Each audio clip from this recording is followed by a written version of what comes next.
자비하시고 사랑이 많으신 하나님 아버지 감사합니다. 저희를 구원해 주시고 주님의 몸된 교회 가운데에서 말씀과 교제 가운데 양육하여 주심에 깊은 감사를 드립니다. 오늘 주일을 맞이해서 또 이렇게 주님의 말씀 앞에 나아올 수 있도록 저희 발걸음을 인도하여 주셔서 감사합니다. 허락된 시간 동안 주님께서 우리 각 사람에게 주시는 그 말씀을 깨달을 수 있도록 도와주시고 또 깨달은 말씀을 우리 생활 가운데 적용할 수 있도록 도와주시길 바랍니다. 언제나 저희를 사랑하시는 예수님 이름으로 기도드렸습니다. 아멘. 네, 안녕하세요. 네, 시편 18편 1절 말씀 같이 찾아보도록 하겠습니다.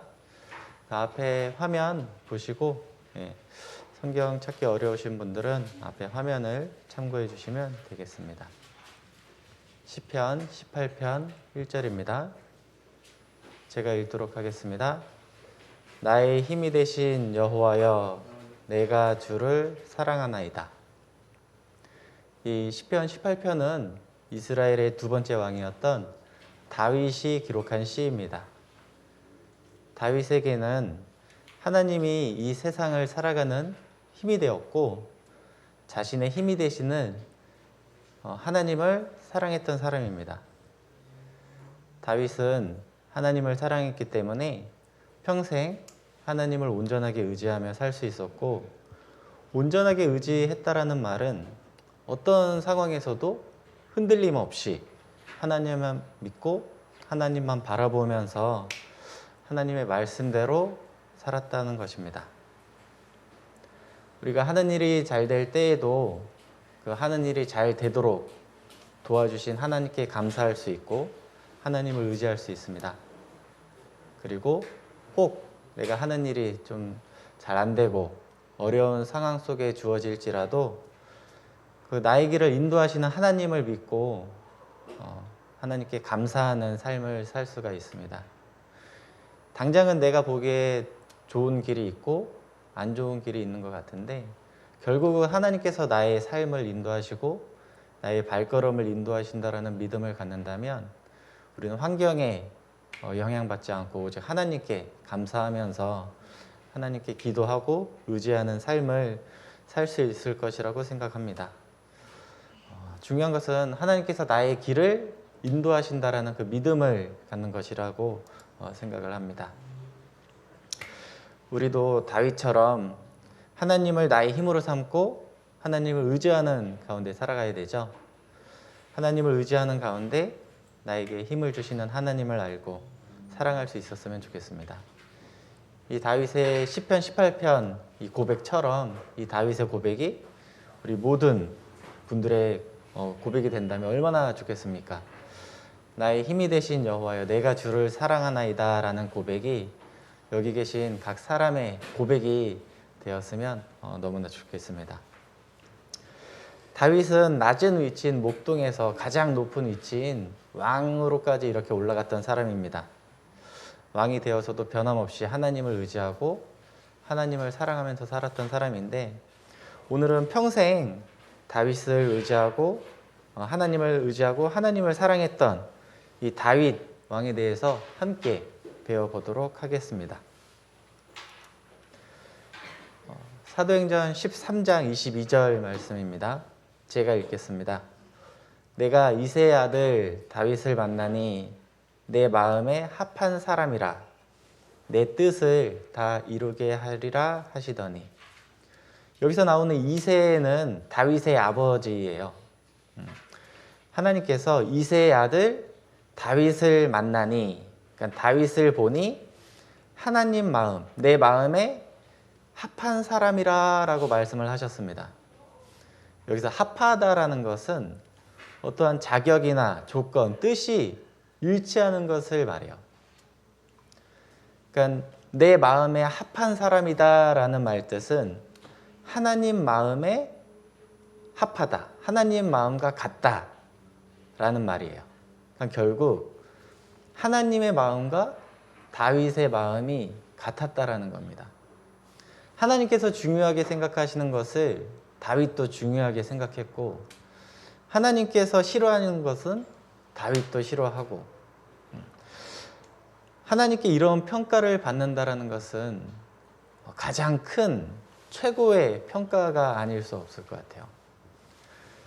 살아있을 때 하나님의 말씀에 온전하게 순종하면서 살았던 다윗은 이 모든 사람의 삶의 기준이 되었습니다.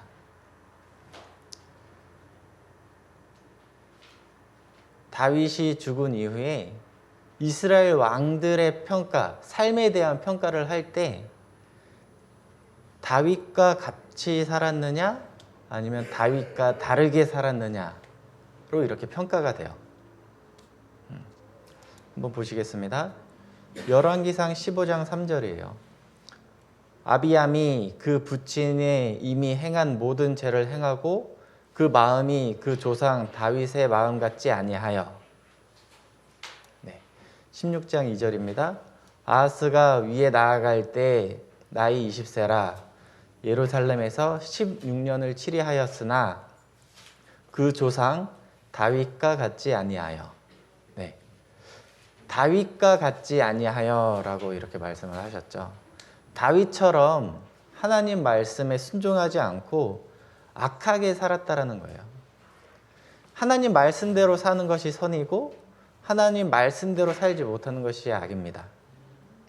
아비암 왕이나 아하스 왕은 그 조상 다윗이 온전하게 하나님을 의지하면서 살았던 것처럼 하나님을 의지하지 못하고 하나님 말씀대로 살지 못했습니다.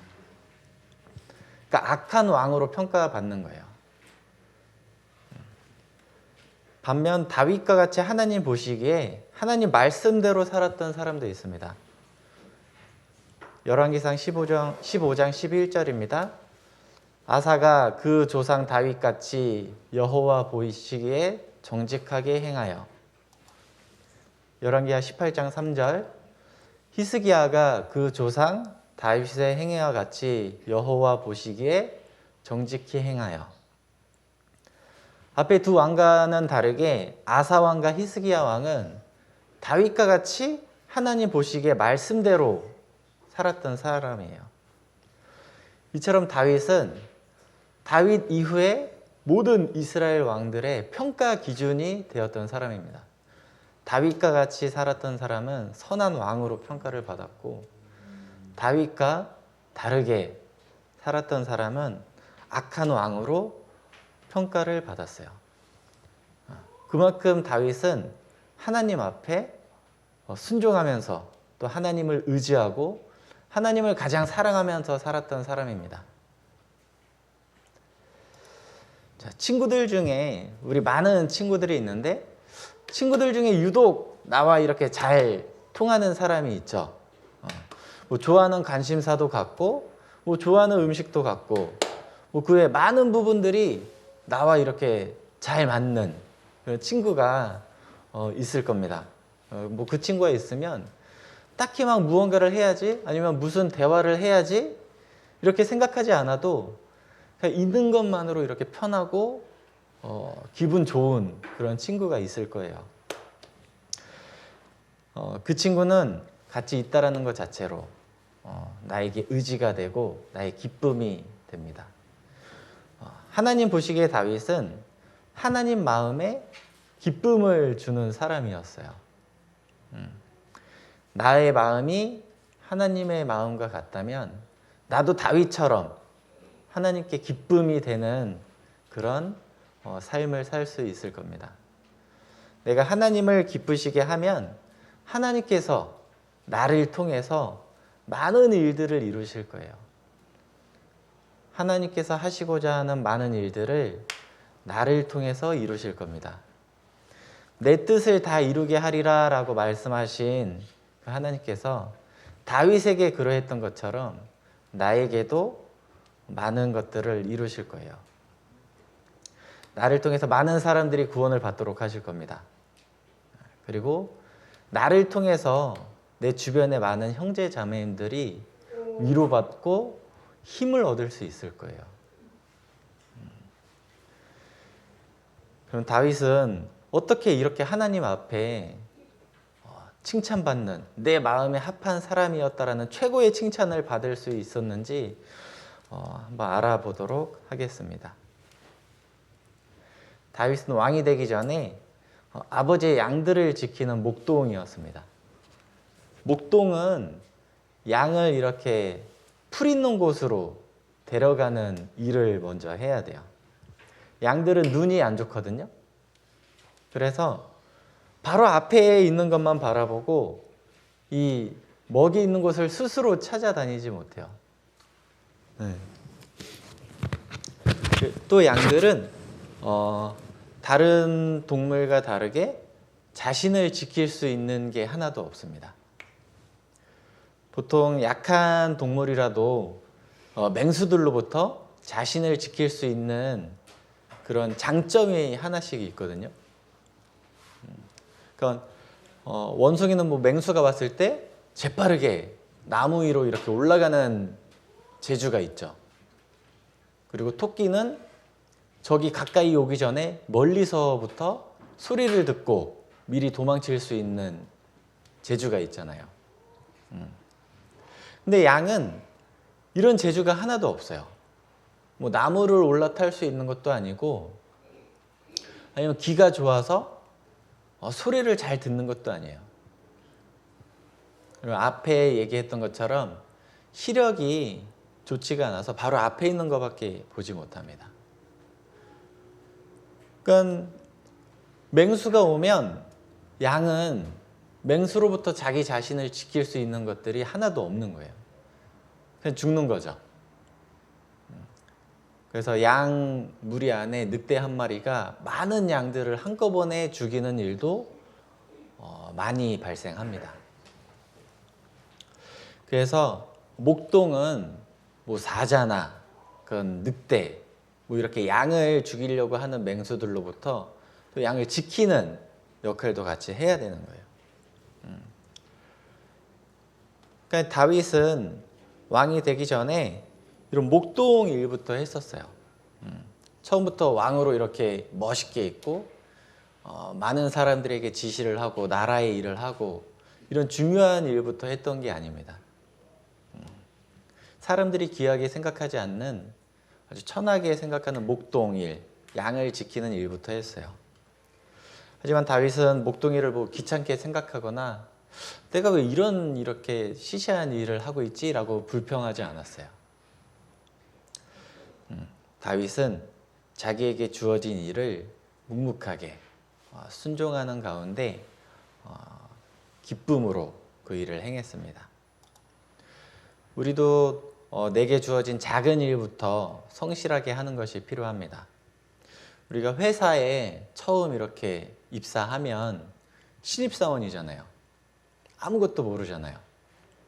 뭐 학교 다니면서 뭐 배우기도 하고 아니면 다른 회사에서 뭐 일을 잠깐 경험해 보기도 하겠지만 그 회사에 들어가면 그 회사에 맞는 업무와 지식에 관해서는 많은 부분 모르고 새로 배워야 돼요. 그래서 회사에서도 신입사원을 채용하면 처음부터 중요한 일을 맡기지 않아요. 처음에는 누구나 이렇게 쉽게 할 수 있는 아니면 금방 배워서 이렇게 할 수 있는 그런 간단한 일 아니면 쉬운 일부터 이렇게 맡겨줘요. 시간이 지나면 그 사람이 처음에 쉬운 일, 그 다음에 누구나 할 수 있는 일이라도 성실하게 하는 가운데 시간이 지났을 때 더 중요한 일, 그 다음에 보다 어려운 일을 가르치고 맡기죠. 결국 지금 나에게 주어진 작은 일에 충성되게 성실하게 기쁨으로 하는 사람에게 더 중요한 일, 더 어려운 일 그런 것들을 맡길 수가 있는 거예요. 회사에서도 그렇듯이 교회 안에서도 마찬가지거든요. 그럼 교회 안에서 나에게 주어지는 작은 일은 무엇일까? 지금 내게 주어진, 지금 내가 할 수 있는 일이 작은 일이에요. 말씀에 참석해서 말씀을 다 같이 듣는 거, 그 다음에 교제를 참석해서 함께 형제 자매님들의 간증을 나누는 거, 그리고 형제 자매님들을 위해서 기도하는 거, 그리고 교회 오면 새로 오시는 분들 반갑게 인사하고 맞이해 주는 거, 교회당을 깨끗하게 청소하는 거, 그 다음에 내 주변에 있는 아직 구원받지 못한 사람들에게 하나님을 전하고 전도하는 거. 이것들이 지금 내가 할 수 있는 것들이잖아요. 내가 이것들을 성실하게 했을 때, 감사함으로 했을 때 하나님께서 나를 통해서 더 중요하고 더 힘든 일, 그런 것들을 맡겨주시는 거예요. 주변 사람들 전도하는 거 매우 중요하잖아요. 우리가 구원받은 게 아주 귀하듯이 아직 구원받지 못한 사람들 전도하는 것도 굉장히 중요한 일입니다. 그리고 그 모습을 하나님께서 보시고 아주 귀하게 보시고 기뻐하시는 거예요. 혹 내가 내 주변에 아직 구원받지 못한 사람 이렇게 말씀 전했는데 그 사람이 싫어, 이렇게 거부하고 멀리 하면 내 마음속에서는 어때요? 실망감이 오죠. 내가 저 사람 정말 전도하고 싶은데, 내가 받은 이 귀한 구원 저 사람한테도 전하고 싶은데 왜 싫다고 하지?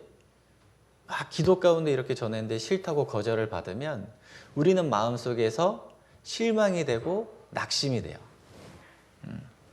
하지만 하나님께서는 그 모습 또한 귀하게 보시고 나의 그 마음, 나의 그 행동들을 예쁘게 보시는 거예요. 그래서 전도하는 것 굉장히 중요한데 우리가 그 전에 잊지 말아야 될 게 있어요. 전도를 하기 위해서는 내가 먼저 하나님께로부터 공급받는 게 있어야 됩니다. 내가 말씀을 먼저 공급받아야 되고, 교제 가운데 하나님께서 우리 형제 자매님들을 통해서 은혜를 베풀어 주신 것을 함께 나눠야 돼요. 그럼 내 마음속에서 기쁨이 있죠. 말씀을 공급받고 교제 가운데 기쁨을 얻으면 이 힘으로 내가 아직 구원받지 못한 사람들을 전도할 수 있는 거예요. 내가 말씀을 공급받지 못한 상태에서, 아니면 교제 가운데 하나님께서 주시는 은혜의 기쁨을 느끼지 못하는 상태에서는 전도하는 것이 되지가 않아요. 내가 그런 것들을 하나님께부터 먼저 공급받지 않고 내가 먼저 하려고 하면 하나님을 위해서 무언가 하려는 내 마음이 먼저 드러나게 돼요. 하나님보다 내가 먼저 앞서갈 수 있다는 거예요. 하나님께서 하나님의 일을 행하시는 데 있어서 방법이 있고 하나님께서 계획하신 시기가 있어요. 근데 내가 하나님께 기도하지 않고 내가 먼저 하나님께 공급받지 않으면 그 하나님의 방법과 하나님의 그 계획하신 시기를 무시하고 내 의로, 내 행동으로, 내 생각으로 먼저 나갈 수 있다는 거예요. 그렇게 하게 되면 우리가 무언가를 할 때 하나님을 나타내는 게 아니고 자기 자신을 나타내게 됩니다. 내가 누군가를 전도했어요. 말씀을 듣자고 기도 가운데 전도해야 되죠. 근데 내가 공급받는 게 없이 전도의 말을 하게 되고 그 사람을 전도하면 그 사람이 혹 말씀을 듣고 구원받을 수 있죠. 근데 그게 내가 해서 구원받았다라는 생각을 하게 됩니다. 그건 내가 한 게 아니거든요. 하나님께서 나를 통해서 그 영혼을 구원받도록 해주신 거예요. 하나님께서 도와주시지 않으면 우리는 한 영혼도 전도할 수가 없습니다. 내가 구원받은 것도 하나님께서 나의 마음을 열어주시고 그 말씀을 깨닫도록 도와주시고 구원받고자 하는 나의 마음을 아셨기 때문에 도와주신 거예요. 내가 구원받을 때 내가 무엇을 해서 구원받은 게 있나요? 오직 하나님께서 내게 주신 은혜죠. 하나님의 사랑, 무조건적인 사랑과 은혜로 나는 구원을 받았어요. 내가 한 건 아무것도 없어요. 우리가 전도할 때도 마찬가지거든요. 그 사람이 구원받고 하는 것에 하나님의 도우심, 하나님의 사랑과 은혜가 없으면 어떤 사람도 구원받지 못합니다. 그래서 우리는 항상 하나님께 기도해야 돼요. 무언가를 하기 전에 내 생각과 내 뜻을 계획하기 전에 우리는 기도를 해야 돼요. 하나님께서 도와주시기를. 하나님께서 나에게 전도할 영혼을 붙여주시기를 기도해야 되고, 내가 그 사람에게 시기적절한 그 사람의 마음을 열 수 있는 말을 할 수 있도록 지혜를 달라고 기도해야 돼요. 그리고 그 사람의 마음이 열릴 수 있기를 기도해야 됩니다. 그리고 형제 자매님들이 마음을 하나로 모아서 또 그 전도하는 일에 힘쓸 수 있도록 기도해야 돼요. 우리는 교회 안에서 내세울 것이 없는 사람들이에요. 자랑할 게 없는 사람입니다.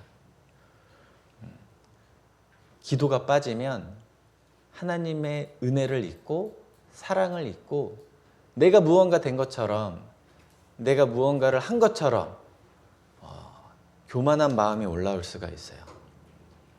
나를 통해서 누군가 힘을 얻고 내가 형제 자매님들과의 교제 가운데에서 그 형제 자매님들이 힘을 얻는 것도 하나님께서 나를 통해 그 형제 자매님들에게 힘을 주시고 용기를 주시는 거예요.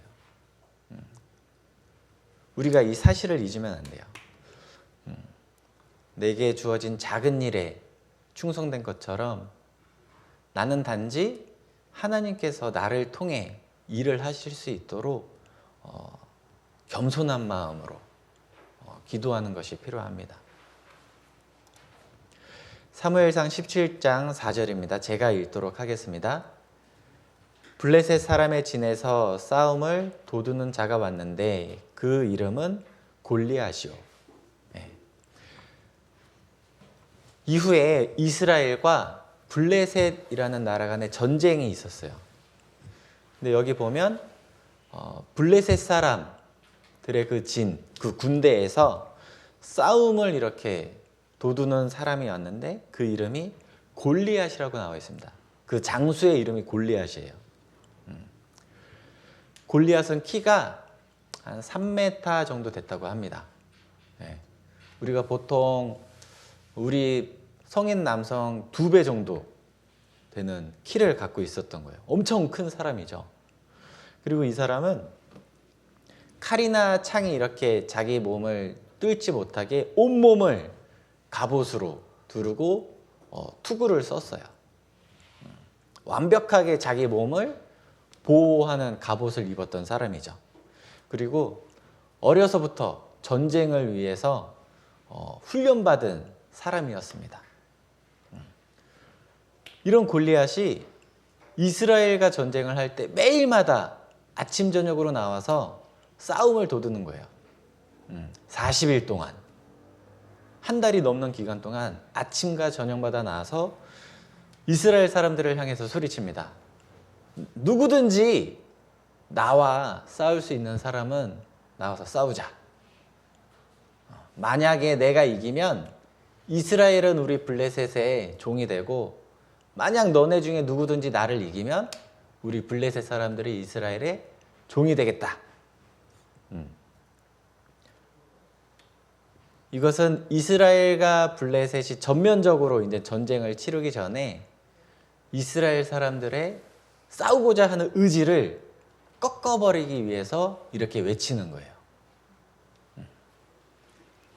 이스라엘에 누군가 용감한 사람이 있다면 골리앗이 그렇게 아침 저녁으로 나와서 싸우고자 할 때 나와서 싸웠겠죠. 근데 다들 무서웠기 때문에 나와서 싸우지를 못했어요. 40일 동안 매일매일 나와서 싸우자 하는데 싸우지 못했잖아요.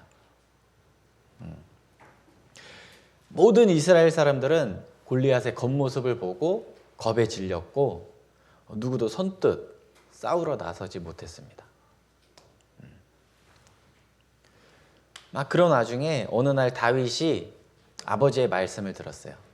아버지 다윗에게는 형들이 있었거든요. 근데 그 형들은 다 컸기 때문에 전쟁에 이렇게 참전을 하고 있었던 거예요.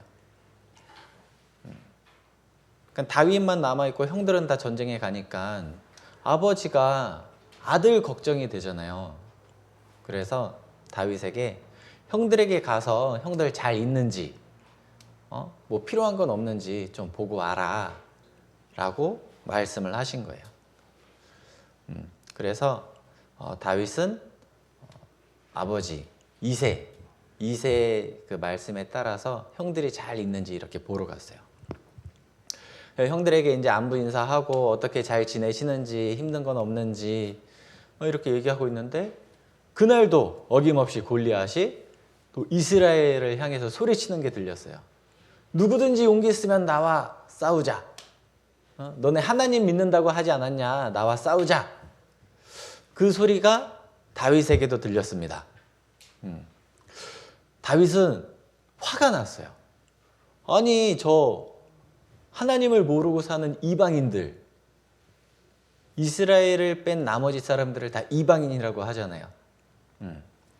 저 이방인들이 만왕의 왕이신 하나님, 나의 힘이 되시는 하나님, 내가 사랑하는 하나님을 저렇게 모욕한다고? 참을 수가 없었습니다. 만약 여기 다 가족이 있잖아요. 처음 보는 누군가가 내 부모님을 욕한다고 생각해 보세요. 아니면 내 사랑하는 아내, 사랑하는 남편을 욕한다고 생각해 보세요. 우리 기분이 어떨까요? 막 화나지 않겠습니까? 내가 사랑하는 나의 부모님과 나의 배우자, 나의 가족을 욕한다고? 하물며 사람에게도 그러한데 이 골리앗이 지금 만왕의 왕이신 창조주 하나님을 욕하고 있는 거예요. 다윗은 누구보다 하나님을 사랑했던 사람이잖아요. 그러니까 저 이방인, 하나님도 모르는 이방인이 하나님을 욕하니까 그걸 견딜 수가 없었어요. 그래서 골리앗과 싸우기 위해서 나섰습니다. 이스라엘 많은 사람들이 골리앗을 보고 무서워서 싸움에 나서지 못했는데 그 소년 다윗, 아직 어렸던 다윗이 싸움에 나선 거예요. 다윗이 아버지 양을 치고 있었다는 것은 아직 전쟁에 모집될 만큼 크지 않았다라는 거거든요. 전쟁이 나면 싸울 만한 모든 사람들 다 남자들 이렇게 모으잖아요. 근데 다윗은 거기 가지 않았거든요. 그러니까 아직 싸우기에 너무 어린 나이였기 때문에 전쟁에 모집되지 않은 거예요. 그런 다윗이 스스로 골리앗과 싸우기 위해서 나섰습니다. 다윗은 전쟁을 위한 군사 훈련을 받지는 못했지만 자신이 사랑하는 하나님의 이름을 지키기 위해서 나의 사랑하는 하나님의 이름이 조롱당하는 것을 참지 못해서 전쟁에 나선 거예요. 근데 이 당시 왕이 이스라엘의 첫 번째 왕 사울이었거든요. 사울 왕은 이 전쟁에 골리앗과 싸우려는 다윗을 믿지 못했어요. 사무엘상 17장 33절입니다. 사울이 다윗에게 이르되 내가 가서 저 블레셋 사람과 싸우기에 능치 못하리니 너는 소년이요 그는 어려서부터 용사임이니라. 그러니까 골리앗은 어려서부터 전쟁을 위해서 훈련받은 사람이고 엄청 큰데 너는 훈련도 받지 않았고 아직 어리다라는 거예요. 그러니까 사울이 다윗은 이길 수 없다라고 생각하는 거죠. 사울은 다윗의 겉모습만 본 거예요. 다윗과 함께 하시는 하나님을 보지 못하고 다윗의 모습만 보니까 넌 아직 싸울 수 없어. 질 거야. 하지만 다윗은 목동이를 하면서 양을 잡아먹으려는 맹수로부터 많은 싸움을 했던 사람이었어요. 양을 지킬 때 뭐 사자나 곰이 와서 양을 이렇게 죽이거나 양을 이렇게 물어가려고 하면 그 맹수로부터 양을 지켰던 사람입니다. 우리 사자나 곰 실제로 보셨죠? 근데 우리가 본 건 다 어디서 봐요? 동물원에서 봐요. 동물 이렇게 갇혀 있는 곳에서 보니까 우리는 별로 무섭다라는 생각이 안 들죠. 왜? 그 동물들이 우리 밖에 나와서 나를 해치지 못한다라는 확신을 갖고 있기 때문에 그래요. 그러니까 동물원에서 곰을 보던 사자를 보던 아이고 귀엽네 막 이렇게 약 올리기도 하죠. 막 먹을 것 같고 이렇게 하면서. 근데 만약에 그런 동물원이 아니고 길거리에 내가 가다가 사자나 곰을 봤다고 생각해봐요. 동물원에서 보듯이 그렇게 볼 수 있을까요? 못 봐요. 아마 딱 보고 도망칠 생각도 안 날 거예요. 다윗은 그런 맹수들과 싸우면서 양을 지키면서 훈련을 받았던 사람이었어요. 하나님께서 전쟁에 필요한 군사 훈련을 다른 방법으로 사자나 곰이나 그런 맹수들을 통해서 다윗을 훈련시키신 거예요. 그래서 다윗은 골리앗과 싸움에 나서기 전에 물매를 가지고 갔어요. 사무엘상 17장 40절입니다. 손에 물매를 가지고 블레셋 사람에게로 나아가니라. 네, 겉모습만 보면 다윗과 골리앗의 싸움은 이미 승패가 나 있죠. 다윗은 골리앗과 이길 수가 없을 거예요. 근데 다윗은 하나님을 믿고 물매를 가지고 앞에 나아갔어요. 물매가 이렇게 생긴 거예요. 우리가 흔히 전쟁한다고 하면 칼이나 창 막 이런 거 갖고 가야 되잖아요. 막 골리앗처럼 뭐 방패 들고 갑옷 입고 그래야 되는데 다윗은 그렇지 않았어요. 뭐 칼이나 창을 갖고 간 것도 아니었고 뭐 갑옷을 입지도 않았어요.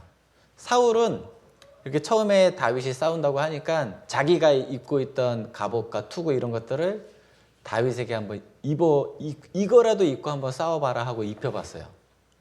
근데 입어보고 하니까 안 입던 거 입으니까 막 불편한 거예요. 내 옷은 편한데 다른 사람 옷 입으면 불편하잖아요. 그런 것처럼 다른 사람이 입던 갑옷 입으니까 막 불편해요. 막 손도 잘 안 올라가고 걷는 것도 잘 안 되고 불편합니다.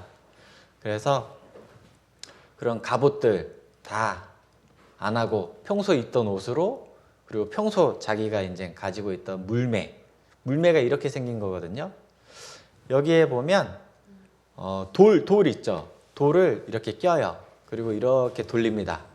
돌리고 한쪽을 잡고 한쪽을 놓으면 그 돌이 이렇게 팍 나가는 거예요.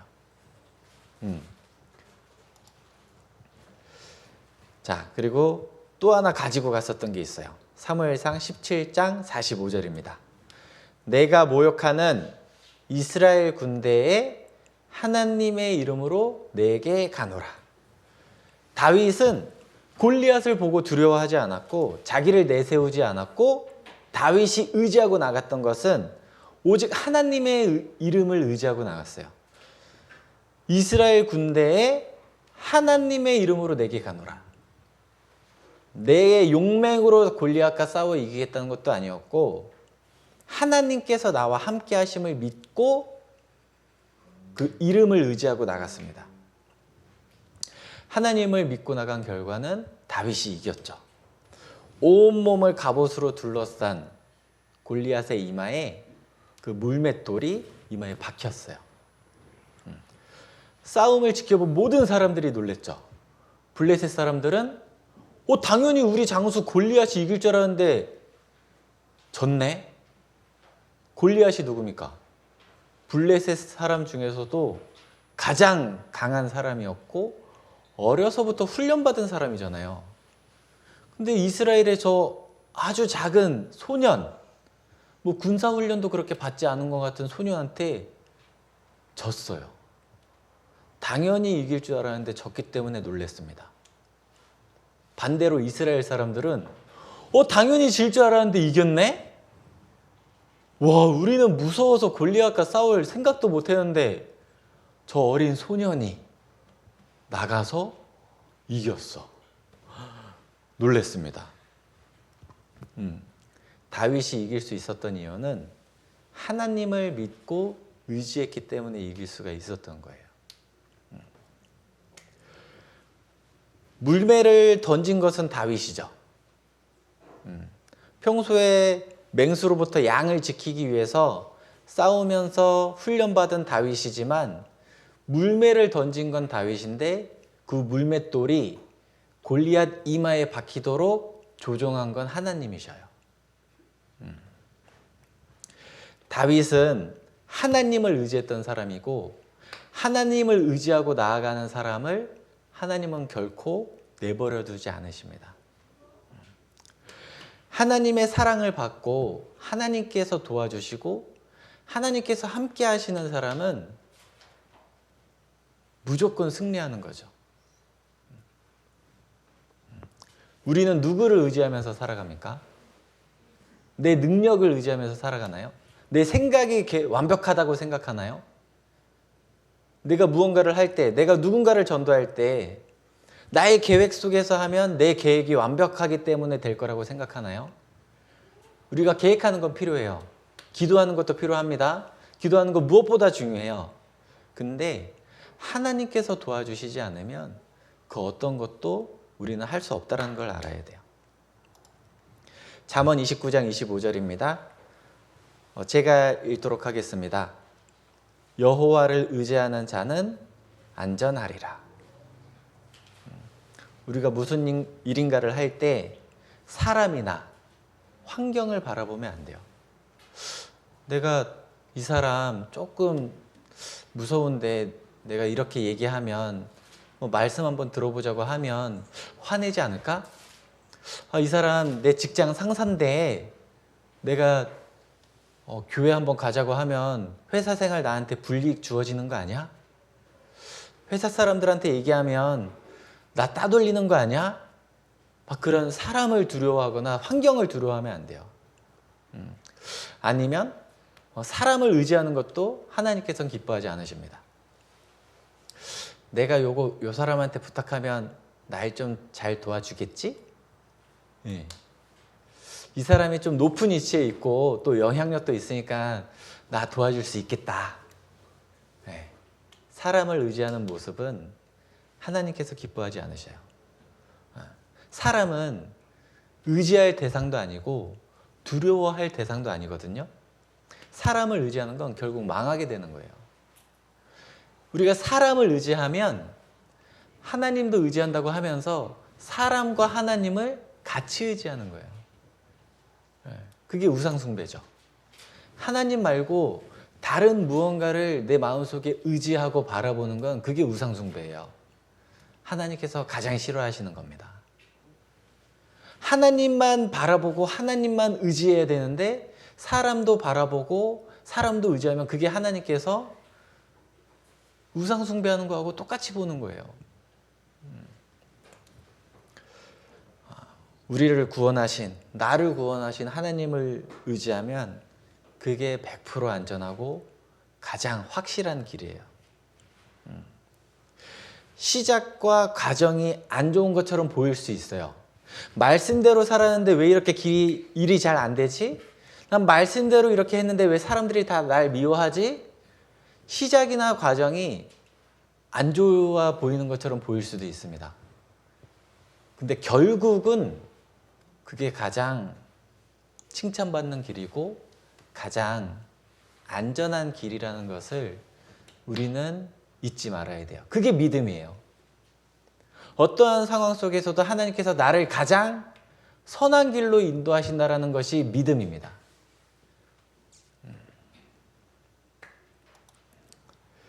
의지하는 대상이 불완전하면 결과도 불완전해요. 우리가 이렇게 산행을 하는데 여기 이제 다리를 건너려고 해요.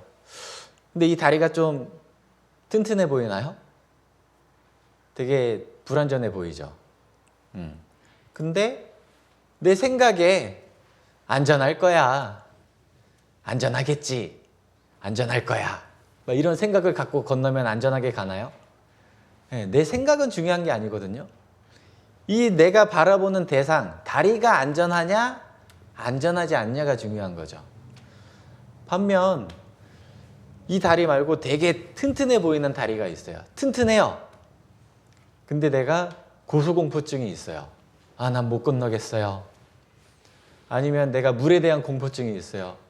아, 내가 물 사이에 있는 다리 못 건너겠어요. 내 마음은 불안할 수 있어요. 근데 다리가 안전하면 나는 안전하게 건너갈 수가 있는 거죠. 우리는 항상 생활 가운데 하나님을 바라보고 하나님을 의지하면서 살아가야 됩니다. 그리고 하나님 또한 우리가 사람 바라보지 않고 나를 바라보고 하나님을 바라보고 살아가길 원하셔요. 하나님은 모든 걸 하실 수 있죠. 인간 역사를 주관하실 수 있고 모든 것을 창조하신 분이고 구원받은 나 한 사람의 모든 길을 계획하시고 인도하시는 분이셔요. 나에게 필요한 걸 모든 걸 주실 수 있고 나에게 가장 선한 길로 인도하실 수 있는 분이시고 그런 마음과 능력이 있으신 분이잖아요. 너가 나만 바라보면서 살아가면 구원받은 사람이 하나님만 바라보면서 살아가면 하나님은 모든 걸 주실 수 있고 모든 걸 주시고자 하는데 구원받은 사람이 하나님을 바라보지 않는 거예요. 하나님은 막 주시고 싶으신데 내가 하나님을 바라보지 않으니까 하나님께서 그걸 주실 수가 없는 거예요. 우리는 하나님만 바라보고 마음을 낮춘 상태에서 마음이 낮아져야 하나님을 바라볼 수 있거든요. 마음이 높은 사람은 자기를 봐요. 내가 할 수 있을 거야. 마음이 겸손한 사람은 나를 보는 게 아니고 하나님을 바라보게 됩니다. 잠언 3장 34절입니다. 진실로 그는 거만한 자를 비웃으시며 겸손한 자에게 은혜를 베푸시나니. 네. 하나님은 마음이 높은 사람은 그 마음을 낮추셔요. 그리고 마음이 겸손하고 낮은 사람을 높여주십니다. 우리 가운데 교만한 마음을 갖고 있는 사람이 있다면 분명 하나님께서 그 마음 낮추실 거예요. 그 마음 꺾어버리실 겁니다. 마음이 높은 사람을 통해서는 하나님께서 그 사람 통해서 일을 하실 수가 없거든요. 교만한 사람은 내 마음이 교만하면 다른 사람을 판단하려고 해요. 교회를 판단하려고 합니다. 나는 내세울 게 아무것도 없는 사람이라고 했잖아요. 근데 내세울 게 없는데 마음이 높아지면 판단하는 마음이 들어와요. 다른 옆에 있는 형제 자매들을 보면서 이 형제 자매는 나보다 못 배웠어. 이 형제 자매는 나보다 직장이 좋지 않아. 이 형제 자매는 아직 신앙이 나보다 어려. 나는 봉사하는데 저 형제 자매는 봉사 안 하네. 막 판단하는 마음이 올라와요. 그리고 교회를 판단하는 마음이 올라옵니다. 내가 누군가를 판단하고 불평, 불만이 올라오면 그거는 내 마음이 교만하다라는 증거예요. 예수님은 누구보다 겸손하신 분이었어요. 네. 하나님이신 예수님께서 이 세상에 오셔서 고난받고 핍박 가운데 십자가에서 돌아가셨습니다. 그리고 마지막에 우리의 모든 죄 때문에 그렇게 돌아가신 거잖아요. 하나님이신 예수님께서는 사실 십자가 고난을 받으실 이유가 없는 분이에요. 하나님은 모든 것이 완벽하고 모든 것이 충분한 분이거든요. 근데 우리를 사랑하셨기 때문에 우리를 사랑하시는 그 사랑 하나 때문에 이 세상, 낮고 낮은 이 세상에 오셔서 대신 십자가에서 돌아가신 거예요. 예수님께서 나를 위해서 베풀어 주신 이 구원의 은혜를 난 당연히 받았다라고 생각하면 안 돼요. 내게 주어진 것 중에 당연한 건 아무것도 없습니다. 내게 주어진 모든 것은 다 하나님께서 은혜로 주신 거예요. 내가 당연히 받을 걸 받은 건 하나도 없다라는 것을 잊지 않고 감사하면서 살아야 돼요. 반면 마귀는 누구보다 교만한 존재였어요. 하나님의 피조물이면서 하나님과 동등된 위치를 갖기를 원했죠. 마귀는 하나님을 섬겨야 되는 위치를 지키지 못했던 존재였어요.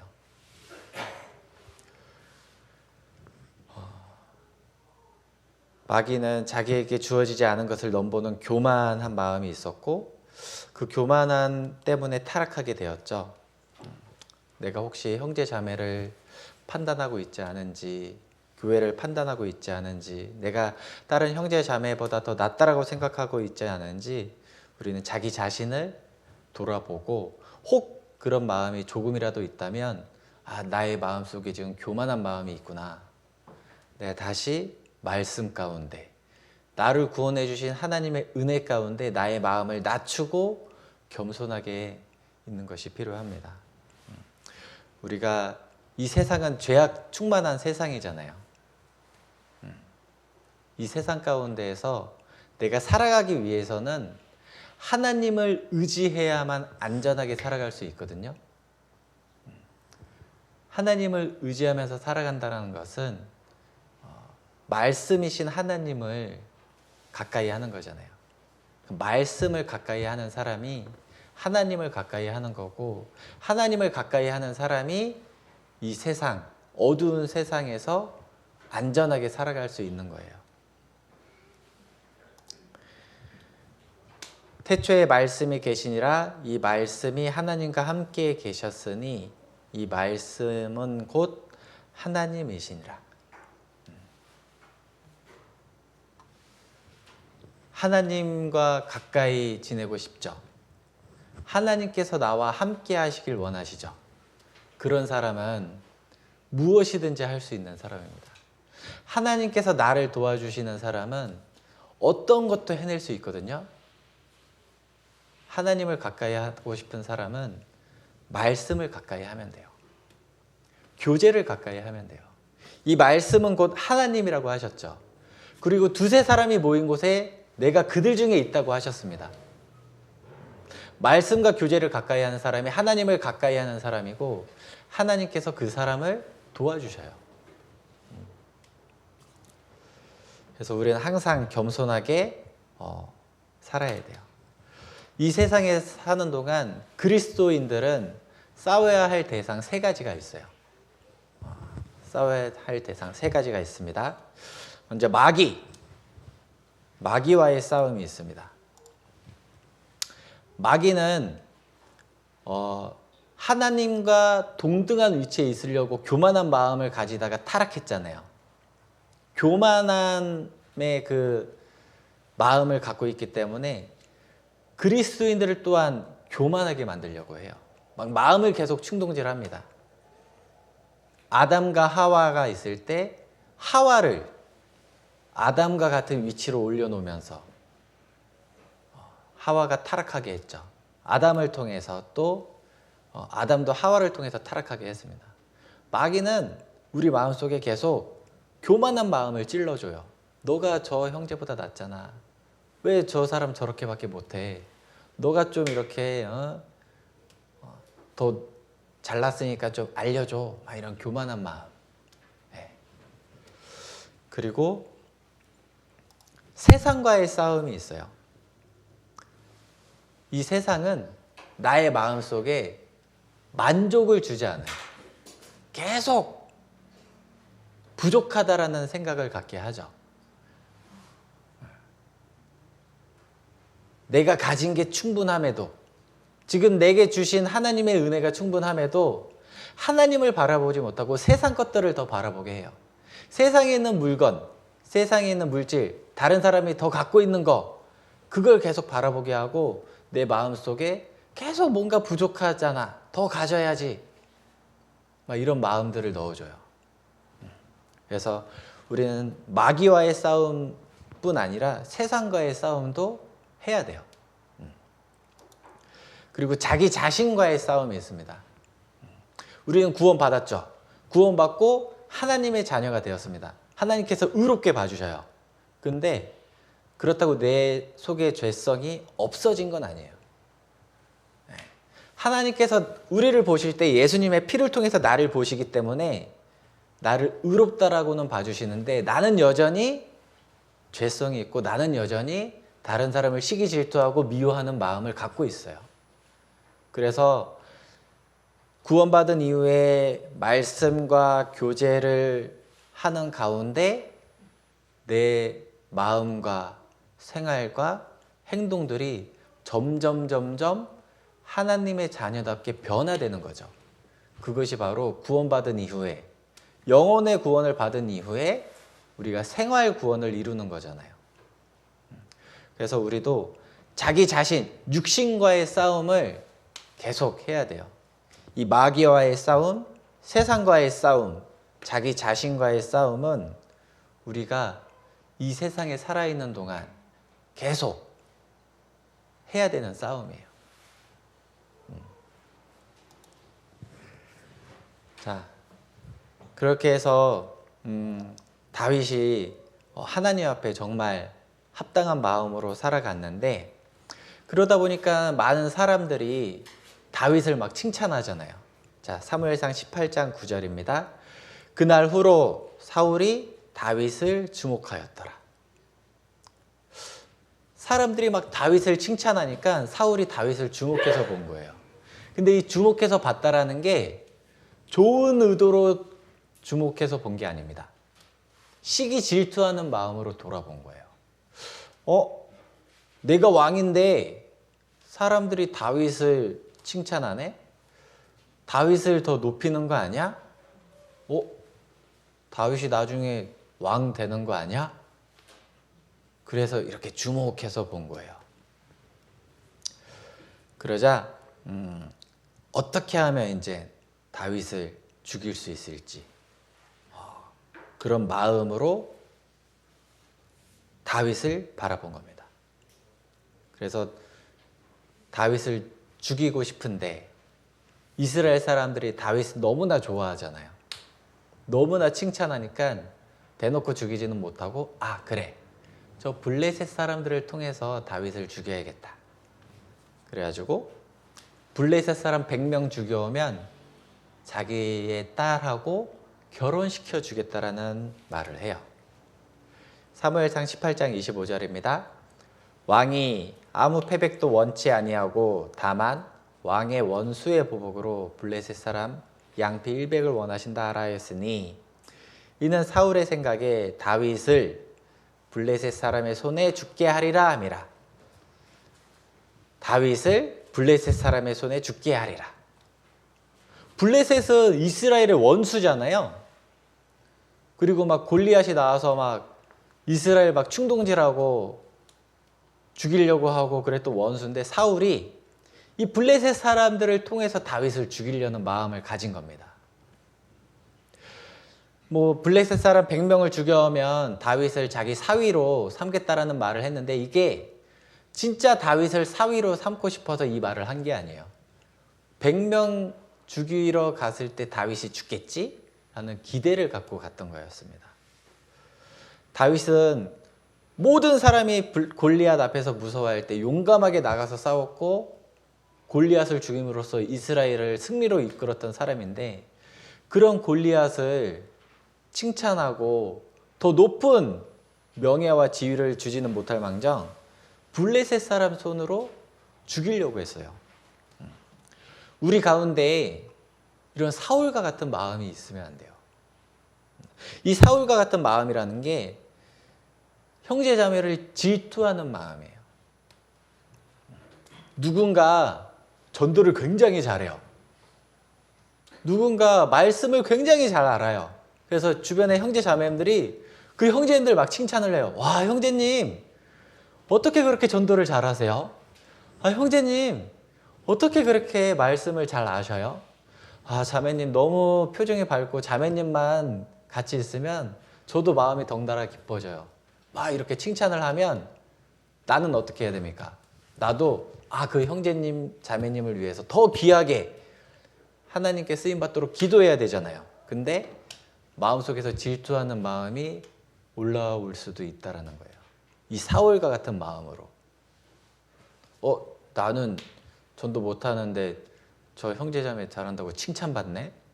칭찬 내가 받고 싶은데 저 형제자매가 받네? 네. 그러면은 사울이 블레셋 사람 통해서 다윗 죽이려고 했죠. 그것처럼 내가 세상 마귀 이용해서 그 형제자매를 저주하려고 하는 것과 같아요. 내가 나도 모르는 사이에 하나님을 대적하고 하나님의 일을 방해하고 교회, 하나된 교회를 흩어지게 하는 역할을 할 수가 있는 겁니다. 그러니까 나는 항상 마음을 낮추고 형제 자매들을 섬기고 겸손해야 돼요. 네. 사무엘상 18장 29절입니다. 사울이 다윗을 더욱 두려워하여 평생에 다윗의 대적이 되느라. 사울은 블레셋 사람 통해서 다윗이 죽기를 바랬죠. 근데 다윗이 진짜 블레셋 사람 100명을 죽였어요. 사울이 놀랬어요. 죽을 줄 알았더니 오히려 블레셋 사람을 죽이고 왔네. 이쯤 되면 사울은 마음속에서 어떤 생각을 가져야 될까요? 내가 보니까 저 다윗은 정말 하나님께서 함께하는 사람이다. 정말 하나님께서 다윗을 통해서 일을 하는구나. 그렇다면 나도 다윗과 같이 다윗 편에 서서 내가 하나님 편에 설 수 있도록 해야겠다라는 마음을 가져야 되잖아요. 근데 마음이 겸손하지 않으니까 다윗과 함께 하시는 하나님을 바라보지 못하고 그 눈이 완전히 다 가리워진 거예요. 악을 행하면서 더 악으로 가게 된 겁니다. 평생 두려워했어요. 왜 두려워했을까요? 다윗이 하나님과 함께하는 걸 아니까 두려운 거예요. 두려워하면 회개해야 되는데 오히려 평생의 대적이 됐어요. 평생 다윗을 죽이려고 헛된 것에 시간을, 인생을 낭비하는 삶을 살았습니다. 우리는 시간을 하나님을 위해서 사용해야 되는데 이 사울과 같이 평생 헛된 거, 더 나아가서 악을 행하는 거, 하나님을 대적하는 것에 쓸 수 있다는 거예요. 나에게 주어진 하루 24시간, 사람 누구에게나 동일하게 24시간이 주어졌죠. 나는 그 시간을 어떻게 사용하고 있습니까? 나의 시간을 한번 시간표를 그려보세요. 내가 하고 싶은 계획서 말고 내가 어떻게 보내는지에 대한 시간표를 하루 정도 계획해서 세워보셔요. 몇 시에 자서 몇 시에 일어나서 무엇을 하고 출근해서 무엇을 하고 퇴근해서 무엇을 하는지. 아마 그런 시간표를 그려보면 나도 모르게 정말 많은 시간들을 헛된 데, 악한 데 쓴다라는 것을 알게 될 수 있어요. 하루에 말씀을 몇 시간 읽고 몇 시간 듣는지, 교제를 얼만큼 참석하는지, 기도는 얼만큼 하는지, 나의 하루 24시간인데 어떻게 사용하는지 한번 되돌아볼 필요가 있습니다.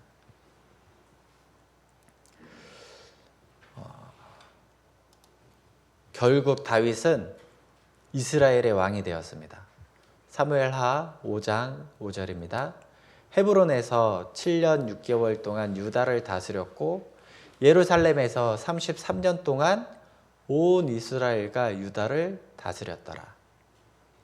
결국 왕이 됐죠.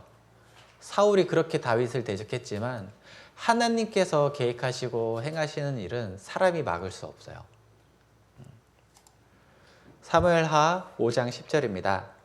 만군의 하나님 여호와께서 함께 계시니 다윗이 점점 강성하여 가니라. 다윗이 점점 강성하여 가니라. 이 이유가 바로 앞에 나옵니다. 여호와께서 함께 하시니. 이 세상에서 가장 강한 사람은 하나님께서 함께 하시는 사람이에요. 가장 강하신 분이 하나님이잖아요.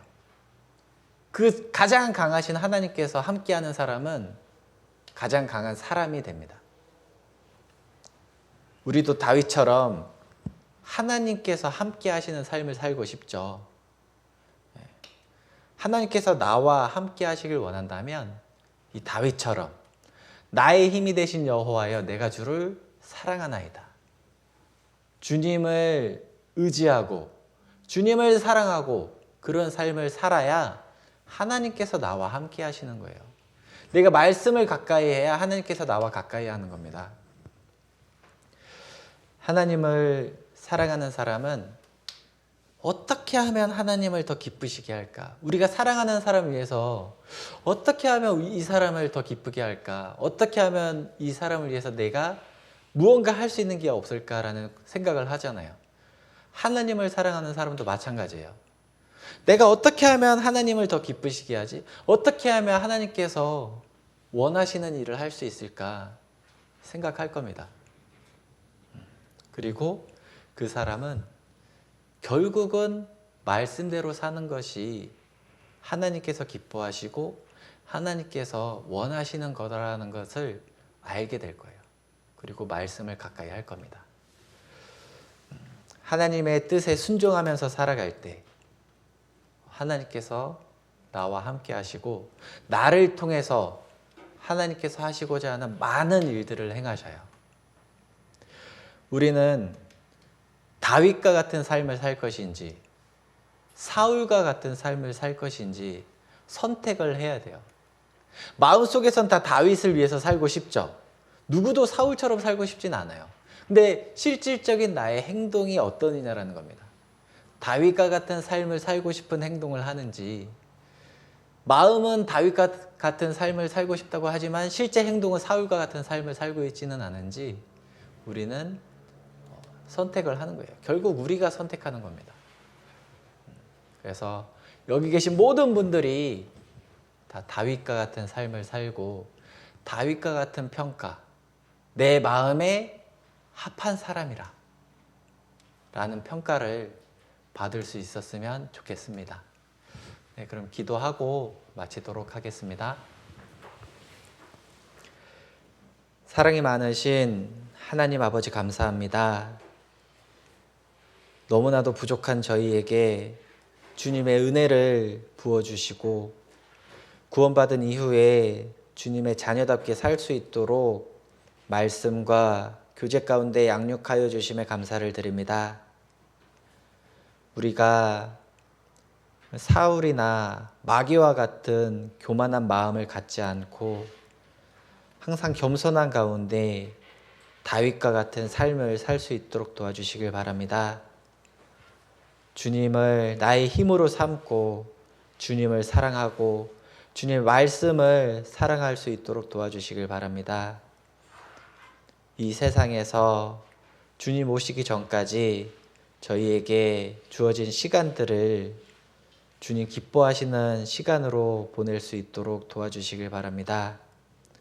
오후 계획된 일정 가운데에서도 주님 도와주시길 바라며 언제나 저희를 사랑하시는 예수님 이름으로 기도드렸습니다. 아멘. 네, 수고하셨습니다.